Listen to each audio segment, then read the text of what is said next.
안녕하세요, 여러분. 성공합시다.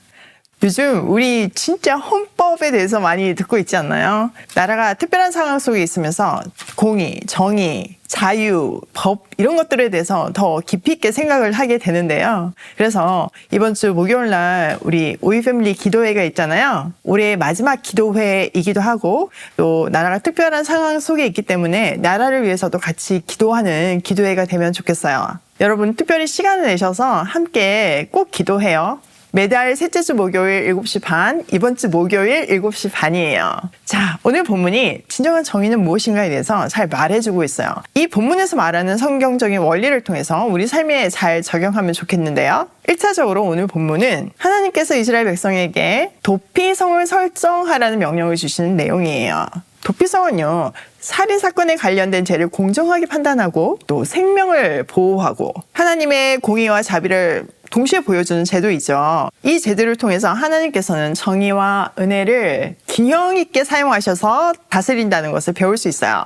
자, 그 원리 한번 찾아보도록 해요. 자, 9절. 주님께서 모세에게 말씀하셨다. 너는 이스라엘 자손에게 말하여라. 그들에게 다음과 같이 일러라. 너희가 앞으로 곧 요단강을 건너 가나안 땅에 들어가게 되거든 성읍들 가운데서 얼마를 도피성으로 정하여 실수로 사람을 죽게 한 자가 그것으로 도피하게 하여라. 그 성읍들을 복수자를 피하는 도피처로 삼아서 사람을 죽게 한 자가 회종 앞에서 재판을 받기 전에 죽는 일이 없도록 하여야 한다. 자, 하나님께서 이제 모세에게 말씀하시죠. 이스라엘 백성이 이제 약속의 땅 가나안으로 가게 되면 도피 성읍을 지정하래요. 그러면서 이 도피 성읍의 목적을 말씀해 주시는데요. 첫 번째는 실수로 살인한 자들을 위한 피난처래요. 두 번째는 복수로부터의 보호하는 장소래요. 자, 당시에는 친족 문화였잖아요. 그러니까 우리 친족 중에 누가 죽었다. 그러면 뭐 끊임없이 온 친척들이 동원해서 보복을 하는 게 문화였어요. 물론 감정적이기도 했지만요. 이것은 그 친족들의 의무이기도 했어요. 그러니까 상황 파악이 되기 전에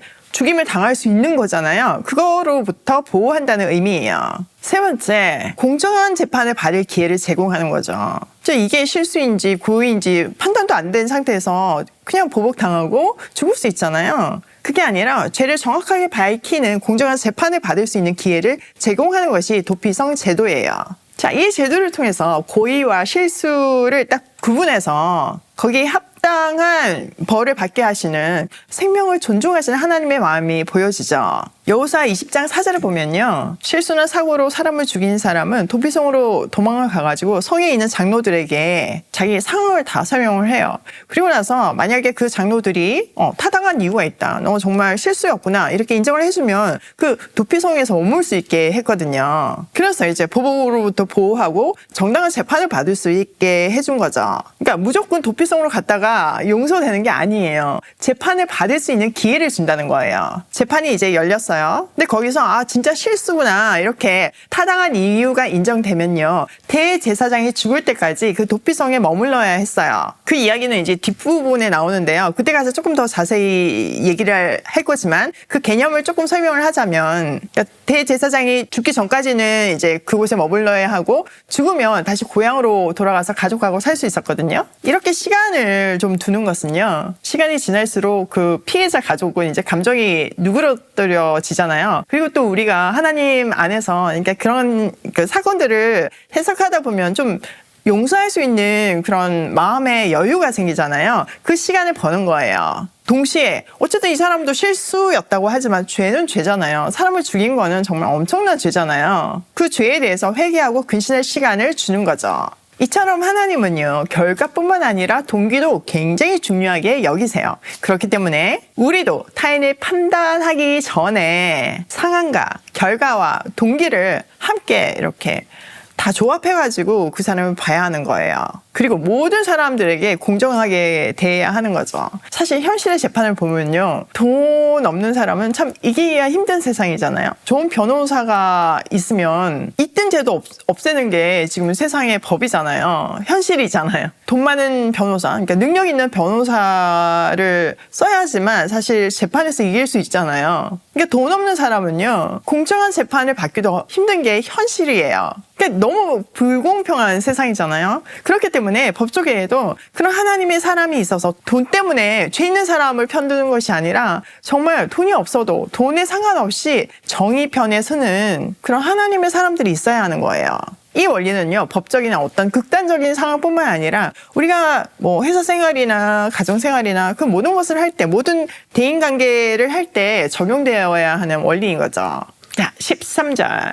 너희가 레위 사람에게 줄 성읍들 가운데서 이들 6성읍을 너희의 도피성으로 삼아라. 그 가운데 3성읍은 요단강 동쪽에 두고 나머지 3성읍은 가나안 땅에 두어 도피성이 되게 하여라. 이들 6성읍은 이스라엘 자손은 물론 이려니와 외국인이나 너희와 함께 사는 본토인이면 누구든지 실수로 사람을 죽게 한 자가 도피하는 곳이 될 것이다. 자, 하나님은요, 총 6개의 도피성을 지정하도록 했어요. 3개는 요단 동쪽에, 3개는 가나안 땅에 두도록 했죠. 이렇게 여러 지역에 두는 거는 뭐 달려가는데 한계가 있잖아요. 그러니까 전국에 분포하도록 한 거죠. 그래서 모든 이스라엘 자손과 그들 가운데 거류하는 타국인들도 함께 이용할 수 있게 했어요. 지금 우리가 생각하면 이게 큰 제도인가?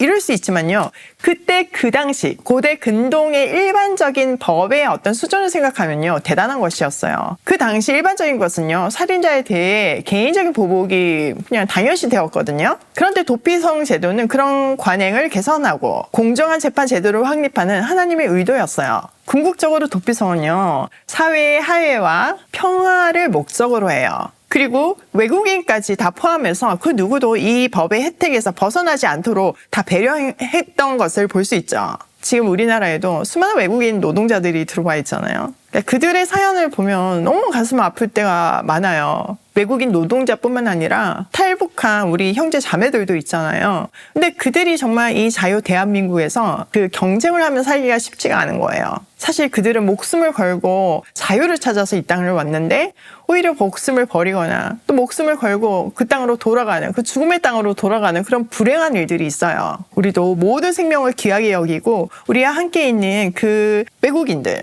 이제 우리나라도 다민족 국가가 되어가고 있잖아요. 그러니까 그 모든 사람들이 공평하게 법을 누릴 수 있는 그런 배려와 사랑이 필요한 때예요. 자, 16절. 만일 쇠붙이 같은 것으로 사람을 쳐서 죽게 하였으면 그는 살인자이다. 그러한 살인자는 반드시 죽여야 한다. 사람을 죽일 만한 돌을 들고 있다가 그것으로 사람을 쳐서 죽게 하였으면 그는 살인자이다. 그러한 살인자는 반드시 죽여야 한다. 만일 사람을 죽일 만한 나무 연장을 들고 있다가 그것으로 사람을 쳐서 죽게 하였으면 그는 살인자이다. 그러한 살인자는 반드시 죽여야 한다. 이러한 경우에 그 살인자를 죽일 사람은 피해자의 피를 보복할 친족이다. 그는 살인자를 만나는 대로 죽일 수 있다. 미워하기 때문에 밀쳐서 죽게 하거나 몰래 숨어 있다가 무엇을 던져서 죽게 하거나 원한이 있어서 주먹으로 쳐서 사람을 죽게 하였으면 그는 살인자이다. 그러한 살인자는 반드시 죽여야 한다. 피를 보복할 친족은 어디서 그를 만나든지 그를 죽일 수 있다. 자, 하나님이 고의적인 살인과 우월적인 실수에 의한 살인을 분명하게 구분하시잖아요. 그러면서 고의적인 살인에 대한 명확한 예를 주세요.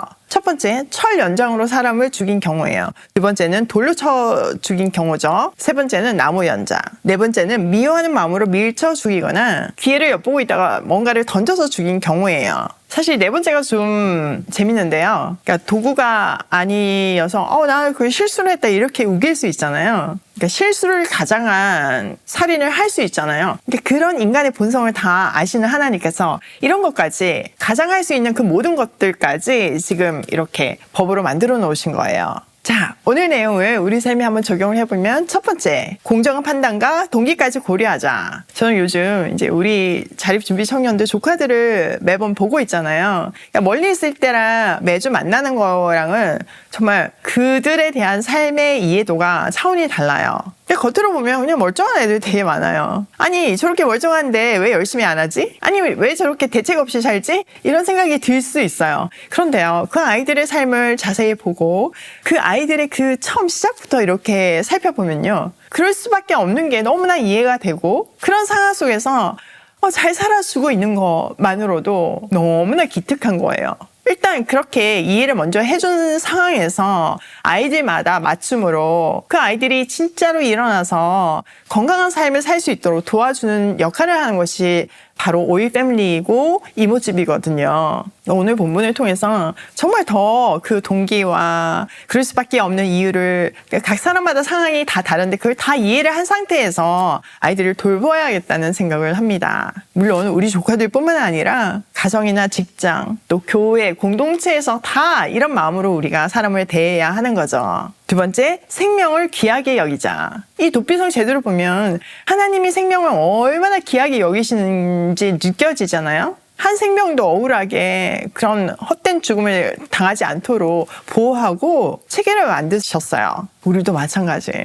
태아부터 노인의 생명까지 그리고 모든 사회적 약자의 존엄성과 그들의 생명의 소중함을 마음속 깊이 생각하고 그걸 실천하기 위해서 정말 우리 삶에 적용을 해야 해요. 요즘은 생명보다 돈이 우선인 사회가 되어가고 있잖아요. 그런데 한 영혼도 소중히 여기시는 아버지의 마음을 정말 다운로드 받아서 우리가 일상에서 약자를 케어하고 생명을 경시하는 문화에 반대하며 생명을 살리는 일에 적극적으로 동참해야 돼요. 특히 하나님의 자녀로서 우리는 영적인 생명을 살리는 거에도 최선을 다해야 하는 거죠. 세 번째, 용서와 화해를 추구하자. 도피성 제도는 궁극적으로 사회 화해와 평화를 목적으로 해요. 그러니까 우리도 어떤 개인적인 복수심을 넘어서 용서와 화해를 추구해야 하는 거죠. 지금 우리나라는 정치적인 어떤 색깔로 엄청 분열되어 있잖아요. 주위 얘기를 해보면 그 정치적인 색깔 때문에 서로 싸웠다는 분들도 정말 많으시더라고요. 근데요, 여러분 한번 생각해 보세요. 우리가 정치적인 색깔은 다를 수 있어요. 그렇지만 그 밑에 제일 밑바닥의 생각은 뭔가요? 네, 맞아요. 나라를 사랑하는 마음이에요. 나는 이런 색깔로 나라를 사랑하고 나는 이런 색깔로 나라를 사랑하는 거예요. 그렇기 때문에 우리는 한 마음으로 나라를 위해서 기도하고 서로를 존중하면서